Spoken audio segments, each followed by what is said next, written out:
razonar se ha preguntado cómo surgió la vida, y la verdad nos encontramos ante una pregunta tan difícil y complicada, y en su afán de querer encontrar respuestas se ha intentado solucionar mediante explicaciones religiosas, como lo tenemos los dogmas. Por eso nosotros vamos a hablar del origen de la vida según el dogma del cristianismo.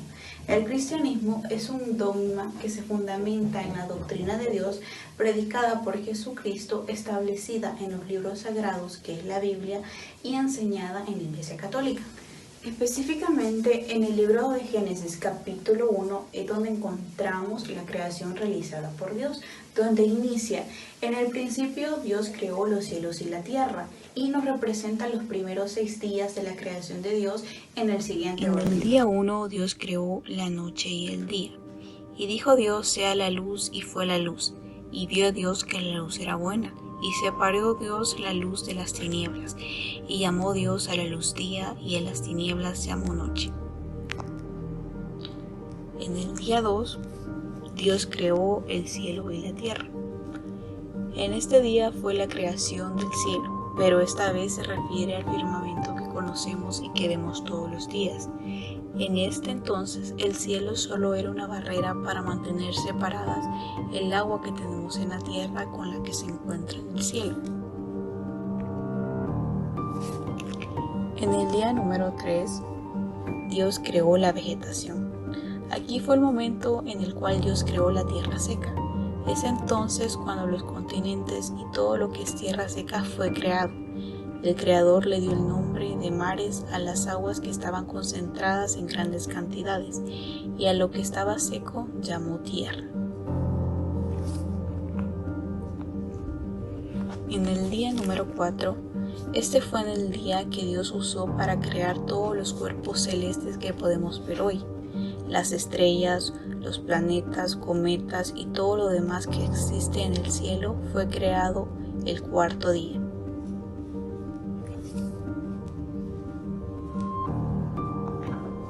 En el día número 5, Dios crea las aves y los peces. Todas las criaturas que existen en el mar fueron creadas en este día. Ese día Dios creó las criaturas que tienen alas. Estas criaturas fueron creadas para que pudieran reproducirse, y eso les permitió perpetuar las especies. En el día 6, Dios creó animales de tierra y al hombre. En este día fue en el que mismo Dios decidió crear todas las criaturas que viven en lo que es la tierra firme. Entre estas criaturas está también el ser humano. El Génesis en este pasaje explica que el Creador hizo con sus propias manos al hombre. Entonces dijo Dios: hagamos al hombre a nuestra imagen, conforme a nuestra semejanza. Dios le dio entonces al hombre la capacidad física y la orden específica de reproducirse y llenar la tierra. Además le dio la capacidad de poder ejercer dominio sobre las demás criaturas de todas las especies. En el día número 7, luego de haber finalizado con esta creación, entonces el Creador se tomó este día, el número 7, para descansar. Una virtud que tiene el relato de la creación del Génesis es su orden lógico de acontecimientos, los cuales muestran un Dios que genera ambientes adecuados para la vida. Aparte del testimonio bíblico, encontramos evidencias en diversas áreas de la ciencia, como la historia, la ecología, la geología, que testifican también que los registros de la Biblia corresponden con la realidad. Los sumerios fueron los artífices de la mayoría de innovaciones e inventos y conceptos que hoy damos por sentado. Inventaron el tiempo, dividiendo el día y la noche en un periodo de 12 horas, las horas en 60 minutos y los minutos en 60 segundos. Otras innovaciones incluyen las primeras escuelas, la versión más antigua del relato del diluvio universal y varias narraciones bíblicas, el poema épico más antiguo, la burocracia gubernamental, arquitecturas monumentales e incluso técnicas de regadío. Los sumerios veían los movimientos a su año como la magia de los espíritus, magia que era la única explicación que tenían de cómo funcionaban las cosas. Esos espíritus eran sus dioses, y con muchos espíritus alrededor. Creían que eran varios dioses que tenían emociones humanas. Creían que el sol, la luna, las estrellas, que todos estos astros eran dioses, sus dioses, al igual que con los juncos que crecían alrededor y la cerveza que destilaban. Según los sumerios, Namu había creado el cielo y la tierra, que el cielo se había separado de la tierra, dando como nacimiento al dios masculino An, y a la tierra una diosa llamada Ki. Creían que Ki y An habían procreado un hijo llamado Enlil, que era la personificación de la atmósfera, el viento y la tormenta. Creían que él separó el día de la noche y que había abierto con una concha invisible, dejando caer agua desde el cielo. Y creían que junto a su madre Ki, Enlil sentó la base de la creación de las plantas, los humanos y otras criaturas.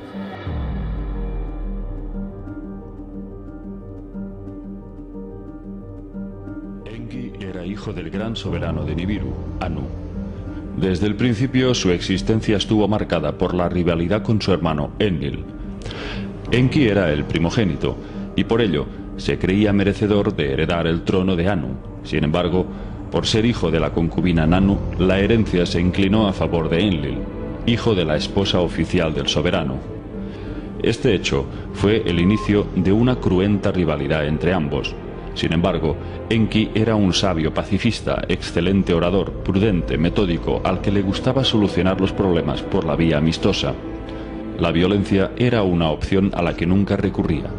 Su filosofía era progresista, algo así como un visionario al que le gustaba mejorar la calidad de vida de su entorno para hacer la vida más fácil a sus seres queridos. Enki era un científico y excelente genetista. Entre sus especialidades estaba la ingeniería marítima. Era el dios de las aguas y los mares. Pero cuando llegó a nuestro planeta hace 445.000 años, obtuvo el título del Señor de la Tierra. Enki fue enviado a la Tierra por su padre Anu para ponerle al frente de la llamada Misión Terrestre 1, para que construyera un puerto espacial y toda una infraestructura de ciudades para extraer oro y enviarlo hacia Nibiru. Cuando los mineros Anunnaki se rebelaron durante las extracciones de oro, Enki propuso crear a un Lulu. Lulu significa el mezclado, lo que hoy en día sería un híbrido. Pero en los primeros prototipos de homínidos nacieron hombres deformes, hombres con brazos más largos que piernas, con cráneos deformados y rasgos monstruosos. Experimentó mezclando animales con homínidos. Cuando por fin dieron con un prototipo saludable, estos carecían de capacidad mental para siquiera utilizar correctamente las herramientas. Fue un proceso complejo en el que Enki quería perfeccionar su creación. Poco a poco, Enki se encariñó con el hombre, viendo en él un gran potencial para convertirlo en una criatura sabia y decente. Pero los Anunnaki enlilitas trataban a los esclavos humanos como a bestias. Los azotaban, les pegaban y les hacían trabajar noche y día, aunque estuvieran enfermos. Enki se encerró en una estancia llamada Shi-Im-Ti, que significa la casa donde se insufla el viento de la vida. Enki extrajo de la sangre el Te-Ema, aquello que alberga y fija la memoria, lo que podría traducirse como genes. En los textos también se dice que extraía el Shiru, aquello que fija, lo que podría traducirse como esperma.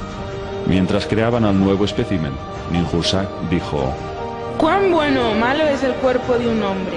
Según me dicte mi corazón, puedo hacer que su destino sea bueno o malo». Y por fin llegó el nuevo prototipo. Llamaron a ese nuevo ser Adapa. Un ser genéticamente mucho más avanzado, incluso más que el Homo sapiens actual. Adapa disponía de 12 hebras en su ADN, mientras que nosotros solo disponemos de 2. Era un ser mucho más inteligente que nosotros, mucho más alto y fuerte. Debido a que el trabajo de las diosas procreadoras suponía un riesgo para sus propias vidas después de engendrar tantos prototipos de esclavos primitivos, Enki decidió que la única solución era hacerlos fértiles para que se procrearan a sí mismos. Detrás del mito bíblico de Adán y Eva se esconde una alegoría mucho más profunda. Cuando Adán y Eva estaban en el Edén, Enki quiso liberarles de aquella esclavitud, pues vivían recluidos por Enlil en un paraíso artificial y tratados como cobayas de laboratorio. Un día, Enki decide acercarse hacia Eva y le dice: «Los Elohim os han dicho que no comierais de todos los árboles del jardín, ¿verdad?» Sí, está prohibido, pero comer del árbol del conocimiento está castigado bajo pena de muerte. Entonces, Enki logra convencer a Eva de que tal amenaza no se cumplirá y consigue que ambos coman la manzana. A partir de ese instante, Adán y Eva ya no son estériles y pueden procrear. Adán, ¿dónde estás? Estoy aquí, mi señor. Te oí llegar por el jardín y tuve miedo porque estoy desnudo y me escondí. ¿Quién te ha dicho que estás desnudo? ¿Has comido del árbol del cual te dije que no comieras? La mujer a la que pusiste conmigo, ella es la que me dio del árbol.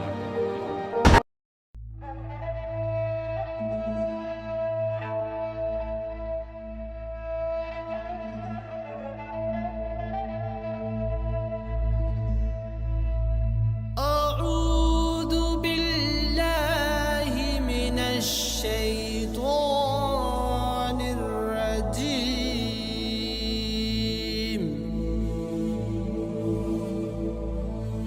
بسم الله الرحمن. El Islam como dogma adopta posturas religiosas al igual que el cristianismo, el judaísmo, el hinduismo y el budismo, por ejemplo. De estas religiones que he mencionado, el cristianismo y el judaísmo comparten muchas similitudes con la percepción del origen de la vida que tiene el Islam. Aunque comparten muchas similitudes, también destacan enormes diferencias. Pero para pensar qué concepción tiene el Islam sobre el origen de la vida, primero hay que hacernos la gran pregunta: ¿qué existía antes de la vida? Puesto que muchas dogmas o muchas creencias omiten esta parte muy importante. Algunas religiones, e incluso algunas con las que nos identificamos más que otras, suelen comenzar una historia, aunque como narrativa muy bien estructurada. El Islam no pretende serlo, no pretende ser una narrativa estructurada, como todas las religiones, y podría ser la comparativa con el cristianismo, porque es con lo que nos identificamos mucho. El cristianismo, si bien es cierto, el dogma es el cristianismo, las normas a seguir o el manual que se debe seguir está en la Biblia. Al igual con el Islam es la religión o el dogma, y las normas a seguir las encontramos en una serie de libros, pero principalmente en el Corán. El Corán es un escrito y está desarrollado en verso. No pretende ser una historia muy estructurada, como por ejemplo la Biblia, que es un relato muy bien estructurado y que lleva una secuencia cronológica. No así el Islam. El Islam está diseñado prácticamente para ser rezado o cantado, y aparte que está diseñado para el idioma árabe. Ahora bien, el Islam tiene una percepción muy interesante acerca del origen, porque en todas las religiones o en todas las creencias populares creacionistas siempre se tiene una deidad o varias. Bueno, el Islam, al igual que el cristianismo y el judaísmo, son monoteístas, que sabemos que hacen referencia a una sola deidad o a un solo Dios. Por otra parte, el Islam no concibe a esta deidad como una figura creadora, sino como una figura diseñadora o moldeadora, y tienen una filosofía muy propia y muy interesante a destacar. Haciendo un ejemplo alusivo, un escultor o un pintor obviamente creará su obra, sin embargo no lo encontraremos en su obra, lo encontraremos fuera de ella.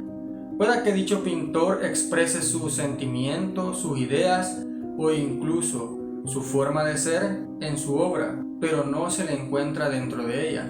Al igual el Islam, cuya percepción del diseñador de la vida no se encuentra dentro de su obra, se encuentra fuera de ella. Y al estar fuera de ella, obviamente funcionará de otra manera, no como nosotros lo encontramos lógico, sino inclusive podríamos decir con otras leyes físicas. En el Corán, la primera referencia que encontramos, cabe destacar que el Corán está escrito en verso y subdividido en suras o revelaciones. En la sura 41, verso 11, podemos encontrar la primera referencia con respecto al origen de la vida.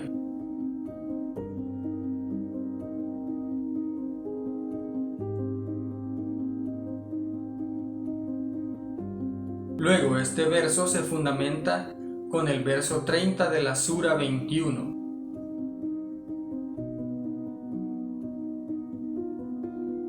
La idea que tiene el Islam acerca de que la vida surgió del agua no es muy distante a lo que consideran algunas teorías del origen de la vida, que aseguran que la vida se originó en el agua y que después de esto algún organismo tuvo que salir del agua, pudo adaptarse al entorno, a lo que nosotros llamamos evolución, y así poblar también la tierra. Es muy interesante la postura que nos ofrece el Islam. Claro que la única, se podría llamarse desventaja, es la estructura de dichos manuales o de dichas reglas a seguir, que al no ser una estructura o una historia coordinada, cabe a la interpretación amplia o a diversas interpretaciones, y es por eso que sabemos que de este dogma islámico surgen diferentes grupos con diferentes percepciones, pero la idea general o la idea principal del origen de la vida es muy atractiva. El budismo no considera que haya necesidad de un Dios creador del mundo, puesto que no postula ningún principio último de este, y además plantea que se mantiene por meras leyes naturales. Además, si hubiera un creador del mundo, se le consideraría responsable del sufrimiento que existe por doquier. Lo más próximo a Dios que puede encontrarse en los textos más antiguos es el gran Brahma de nuestro sistema de mundos, que además, según algunos brahmanes, era su creador. Aunque el Buda lo considera un ser glorioso de larga vida, seguía pensando que éste estaba errado al estimar que era un creador todopoderoso. De hecho, un pasaje en un sutta relata una historia irónica sobre la razón por la que creía que lo era. Periódicamente, un sistema de mundos físicos y los cielos inferiores asociados a él llegan a su fin. En ese momento, los seres de estos niveles inferiores generalmente renacen como dioses radiantes, avasaras, y cuando eventualmente alguno de ellos muere, renace como humano, desarrollan el poder de recordar sus vidas pasadas y, por tanto, enseñan que el gran Brahma es el creador eterno de todos los seres. Otra historia irónica ilustra las limitaciones del gran Brahma. Había un monje que se preguntaba cómo podría trascender todos los mundos, y meditaba para poder contactar con los dioses y transmitirles su pregunta. Ninguno de los dioses del cielo inferior, ni de ningún otro cielo hasta llegar al séquito de Brahma, podía ayudarle, pero le aseguraron que el gran Brahma podría hacerlo. Después de un rato, el gran Brahma se hizo visible, y el monje le formuló su pregunta. Sin embargo, la única respuesta que obtuvo fue la orgullosa afirmación de Brahma de que era el creador. Después de contestar 3 veces de esa manera, Brahma condujo al monje aparte y le dijo que no podía desilusionar a su séquito, admitiendo públicamente que no sabía la respuesta. Lo mejor sería que el monje acudiera al Buda, que con toda seguridad sabría la respuesta. Se estima que Brahma es inferior al Buda en cuanto a sabiduría, pero a pesar de su carácter orgulloso, se le considera como un ser amable y compasivo. Es un Dios de amor que piensa que ha creado el mundo, aunque en realidad no es así. En el budismo no existe, por tanto, el problema teológico del mal, es decir, el dilema de explicar que un Dios todopoderoso, omnisciente y todo amor haya podido crear un mundo en el que exista el mal y el sufrimiento. Dogma del origen de la vida según los egipcios. Según la teología de Heliópolis, en los inicios solo existía Nu, un enorme caos con la forma de un océano, el cual tenía aguas revueltas y muy oscuras. De manera espontánea surge la conciencia en Atum, la energía que despierta al mundo. Al emitir su primer sonido en forma de ave, dio a luz al tiempo, que voló en toda dirección y ordenó el caos. Atum evolucionó para convertirse en un ente superior. Ra estaba tan solo que decidió crear de su aliento y de su saliva el aire y la humedad. Shu y Ternut. Respectivamente, estos se casaron y tuvieron hijos. La tierra, Web, y el cielo, Nu. Ra envidiaba a Web y a Nu por estar juntos y ordenó que se separasen. Shu y Ternut debían sostener a Nut sobre sus hombros y a Web bajo sus pies. Entre ellos quedó un espacio donde empezó a desarrollarse la vida. Web y Nut acudieron a Ra para pedirles que les permitiera estar nuevamente juntos, aunque fuese por solo 5 días en el año. Fue así como tuvieron 5 hijos, uno cada día: Neptis, Aroeris, Isis, Osiris y Set. Después Ra comenzó a mencionar todas las cosas y estas se iban surgiendo mientras las nombraba. Así se crearon las plantas, los animales y los seres humanos y todo lo que hoy conocemos como nuestro universo.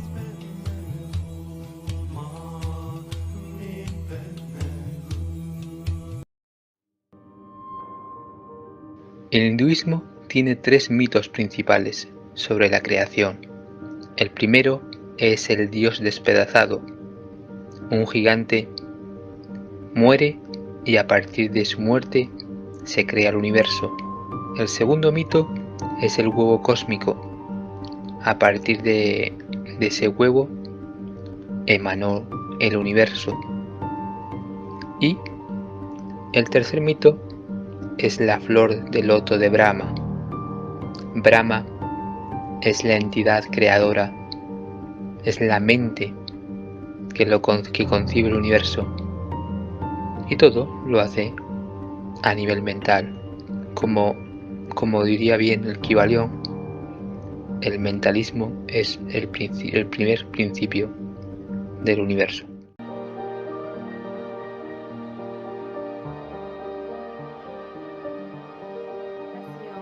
Conoceremos en qué se basa el mito griego del origen de la vida, cómo se originó todo lo que conocemos como naturaleza, como personalidades y sentimientos, y más importante aún, cómo se originó el hombre. Vamos a conocer también de que en este mito todos los personajes principales son deidades. Las deidades son las que le dan origen a todo lo que cuanto hay en la tierra y existe. Empezaremos con el principio. El primer ente que existió era el caos. Es el primer ser que vivió en toda la galaxia. Posteriormente aparece Gea, quien representa la tierra, Tártaro, que es lo más aproximado al infierno, y luego Eros, el amor. La mitología griega explica que Eros es el hijo de Afrodita, diosa de la belleza y del deseo sexual, y Ares, dios de la guerra, o de Hermes, dios del comercio, puesto que suponían que las primeras relaciones no eran producto de amor, sino de meramente necesidad. Hasta aquí sería una primera generación, cuyos protagonistas hacían referencias a las circunstancias espaciales y temporales. La tierra, la noche, el mundo subterráneo, que daría las condiciones necesarias para la aparición de nuevas generaciones. En la siguiente generación aparece Erebo, que representa las tinieblas, el mundo subterráneo y Nix, la noche. De la unión entre Erebo y Nix nace Éter, que simboliza la luz, y Emera, que representa el día. Gea, por acción de la luz, comienza a engendrar sol por sí sola. Fue así como nace Urano, dios del cielo. Mientras contemplaba a su madre, derrama una lluvia fértil sobre la tierra. Nace de esta forma las hierbas, flores, árboles y animales, y de esta misma lluvia se forman los ríos y los mares. El mito del titán Prometeo se cuenta que cuando ya estaba todo creado, faltaba la criatura que pudiera albergar dignamente el espíritu. Prometeo bajó a la tierra y cogiendo arcilla modeló una criatura a imagen de los dioses. Para animar esa arcilla modelada pidió a todos los animales cualidades buenas y malas y las encerró en el pecho de la figura, y fue así como crearon al hombre.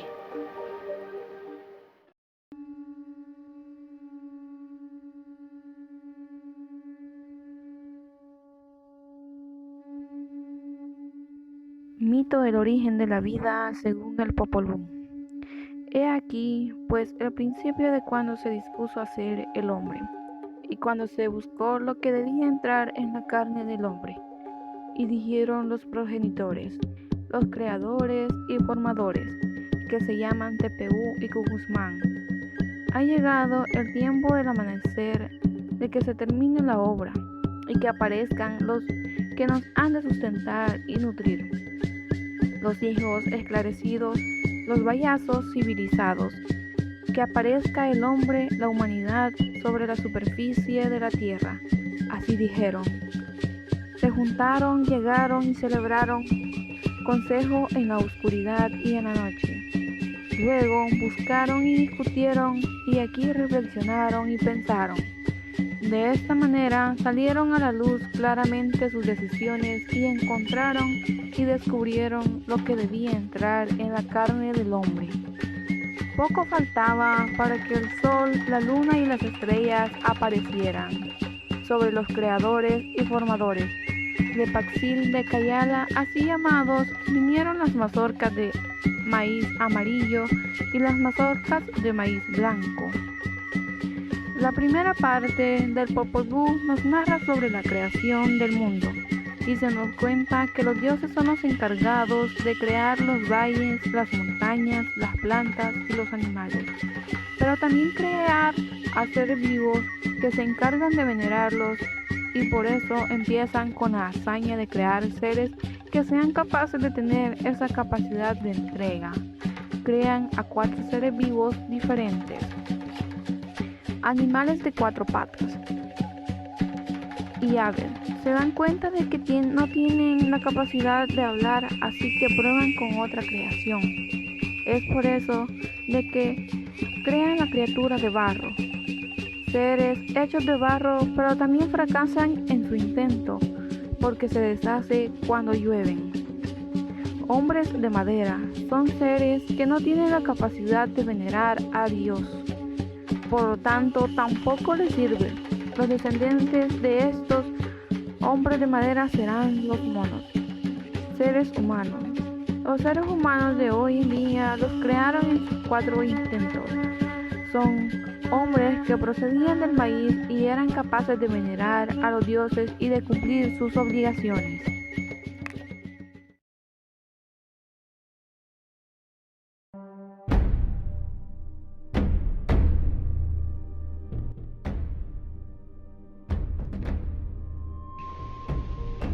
El principio eras el frío y el calor. El frío era Nilfheim, un mundo de oscuridad, frío y niebla. El calor era Muspel, el mundo del eterno calor. Entre estos 2 mundos existía un gran vacío con el nombre de Ginnung-Gaguk. En Ginnung-Gaguk surgió la vida al encontrarse el hielo de Niflheim y el fuego de Muspel. De este encuentro entre frío y el calor nacieron primero el ogro Ymer y después la gigante vaca llamada Audumbla. Ymer vivió de la leche de Audumbla, y de su sudor nació una pareja de gigantes, y de sus pies un hijo. Ese fue el origen de los gigantes de escarcha, también llamados Yotes. Audumbla vivió lamiendo la escarcha en las rocas salobres, de donde surgió poco a poco el primer hombre, Buré, y de él descienden los dioses llamados Asas. El hijo de Buré, de nombre Bor, se casó con la hija de un Yote, Besla, y juntos tuvieron 3 hijos, dioses, Odín, Pile y Ve. Odín y sus hermanos mataron a Ymer y de su cuerpo crearon la tierra, de su sangre el mar, de su cráneo el cielo, de sus huesos las montañas, de su pelo los bosques, de su cerebro las nubes y de sus cejas un muro alrededor del inhabitable exterior. En este nuevo mundo crearon el mundo de los hombres.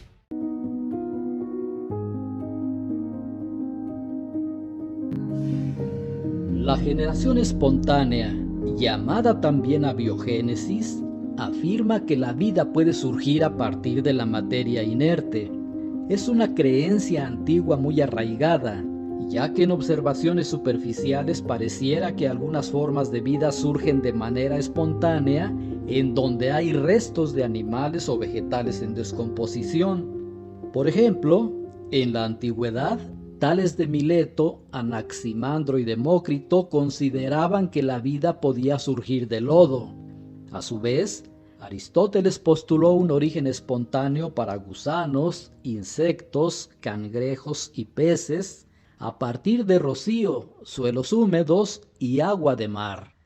Todavía durante el siglo XVII, entre el pensamiento de los científicos de la época había la creencia de que la vida se podía generar de la materia inerte, es decir, que de manera espontánea aparecían organismos vivos a partir de diferentes sustancias.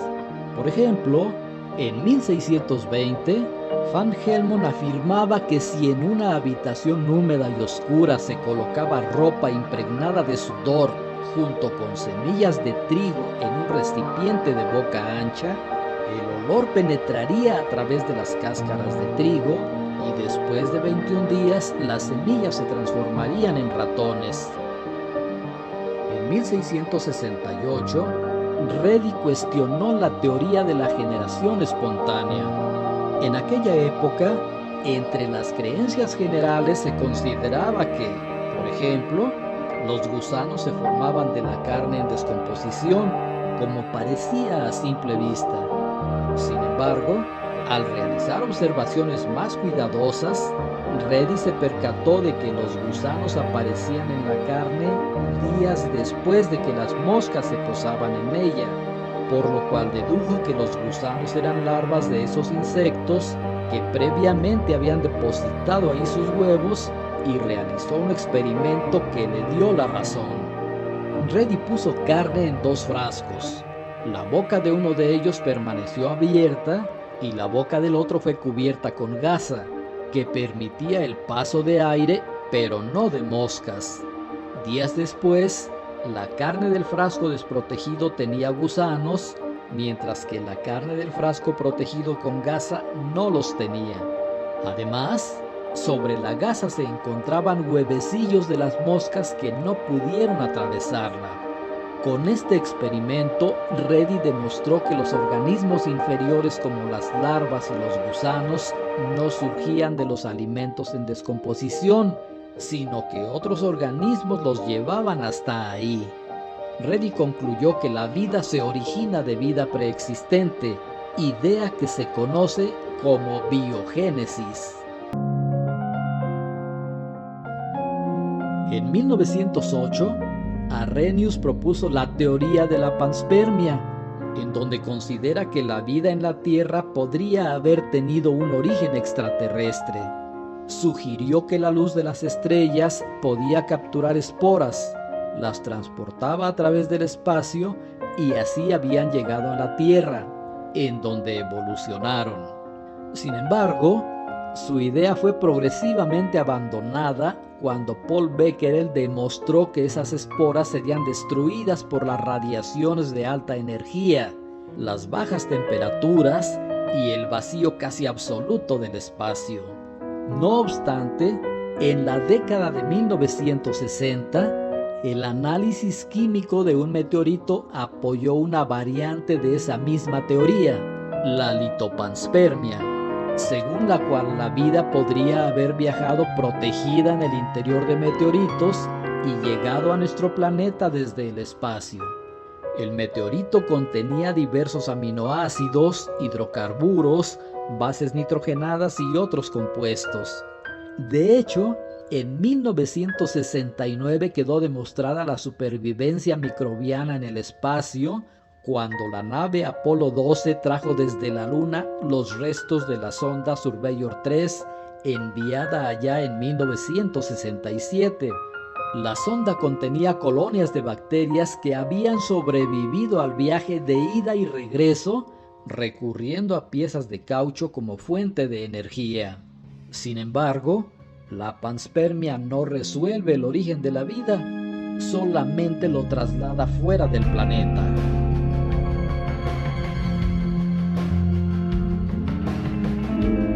En 1924, Oparin publicó El origen de la vida, obra en la que describe la teoría físico-química. Esta teoría explica el origen de la vida en la Tierra a partir de los elementos presentes en la atmósfera primitiva. Oparin explica que tras haberse formado la Tierra, la atmósfera era muy diferente de la actual. No contenía oxígeno libre, sino hidrógeno y compuestos hidrogenados como metano y amoníaco.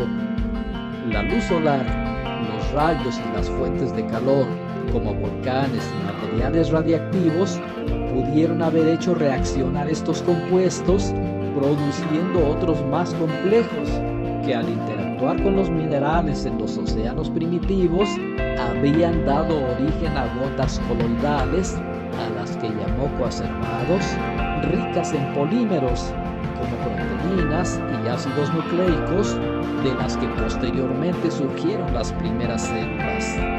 En estos modelos precelulares o probiontes es trascendente la presencia de una membrana que separa un contenido interior de un ambiente exterior. El metabolismo, el crecimiento y la reproducción se habrían desarrollado después de que el probionte adquiriera la capacidad de absorber e incorporar moléculas a su estructura, lo que habría dado origen a las